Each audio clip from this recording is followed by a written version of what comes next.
Welcome to this explainer. Okay, let's get right into it because today we're unpacking something that is honestly a massive lifeline for a very specific group of foreigners living in Spain. We're talking about the brand new framework under Royal Decree 1155/2024. Look, if you've been tangled up in the Spanish immigration system, you know firsthand how incredibly stressful it is when things go sideways. So, this explainer's all about cutting through the noise. We're focusing entirely on clarity, action, and exactly how you can get your legal status back on track without any of those confusing legal detours. So, you've lost your Spanish residence permit, right? Maybe you just simply couldn't renew it. The anxiety that comes with losing your legal status, it can be completely overwhelming. You probably feel like you've hit an absolute brick wall. But there actually is a roadmap back. It's officially outlined in the government's Information Sheet 27, which you'll usually hear referred to as Hoja 27. We are going to use this official document today to chart a clear, direct, and actionable path forward for you. Okay, let's dive into this. Here is our exact agenda. 1. Definition. 2. Requirements. 3. Checklist. 4. Steps. 5. Next steps. And 6. Disclaimer. Section 1. Second Chance Arraigo Explained.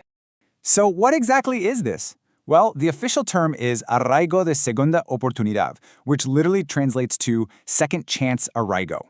According to Hoja 27, it's a residence authorization granted on exceptional grounds. But here's the real key here. It is specifically designed for people who held a regular non-exceptional residence permit within the 2 years immediately before applying and who, for whatever reason, could not renew it. It's exactly what it sounds like, honestly. A literal second chance created by Royal Decree 1155/2024 to pull you out of irregularity and get you back into the system. Section 2. Do you meet requirements? Okay, before you gather a single piece of paper, you absolutely must meet these strict gatekeeper criteria.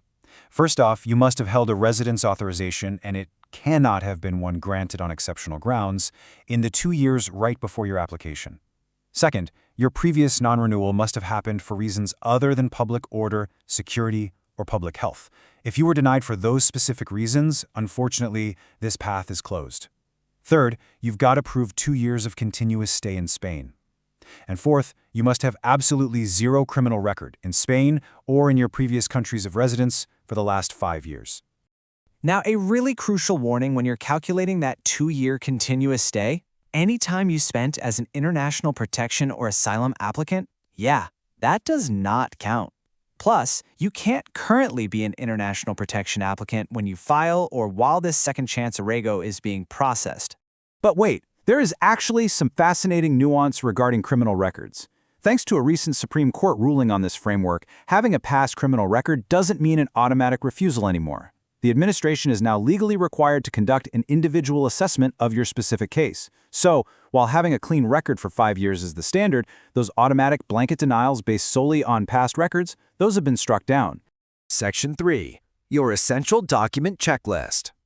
Grab a pen or take a screenshot, because the Spanish government demands absolute precision. Bureaucracy here is practically an art form. You can't just use any random form. You must submit a signed form EX10. You'll also need a full copy of your passport, and I mean every single page. To prove those 2 years of continuous stay, you have to rely on official documents from Spanish administrations. The best way?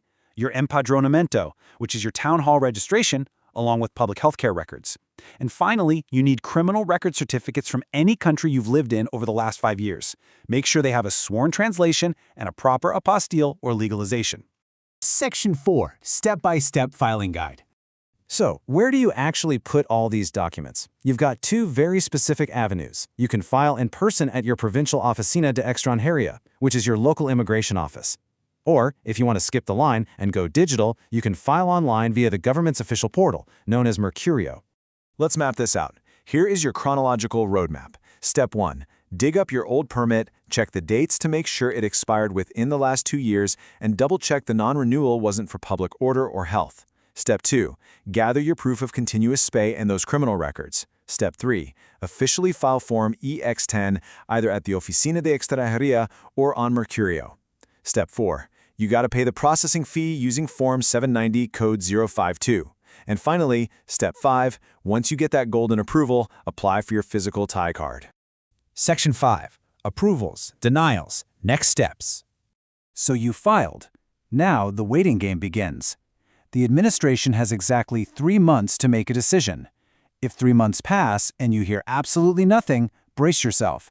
That is a refusal by administrative silence. You really have to track your calendar meticulously here. But if you do get the approval, the benefit is absolutely massive. You get a 1-year permit that lets you work as an employee and as self-employed, with 0 geographic or occupational limits. It is total labor market access. Once approved, pacing is critical. The clock starts ticking immediately. You only have 10 working days to pay that fee using Form 790, Code 052, assuming you haven't already. Then, you have exactly 1 month to apply in person for your TIE card. That's your physical foreigner identity card. And remember, keep an eye on the calendar, because this permit is only valid for 1 year. Which leads us to a crucial reality check. Renewal after that first year is not automatic. Do not get comfortable. To stay legal after year 1, you'll need to switch this into an ordinary residence and work permit. Or if you want to renew it yearly, you absolutely must prove that you're engaged in an active job search and are formally registered with the Public Employment Service. Section 6. Disclaimer and official sources.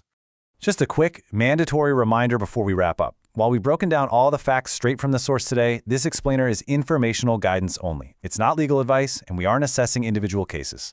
Always verify these details on the official government website at inclusion.gov.es. Search for Information Sheet 27. They have full step-by-step walkthroughs there. And honestly, it's always a smart move to consult with a legal professional to evaluate your own unique situation. So, what does this all mean for you? It means a legal pathway exists. You have a literal second chance to legalize your status and regain your footing in Spain.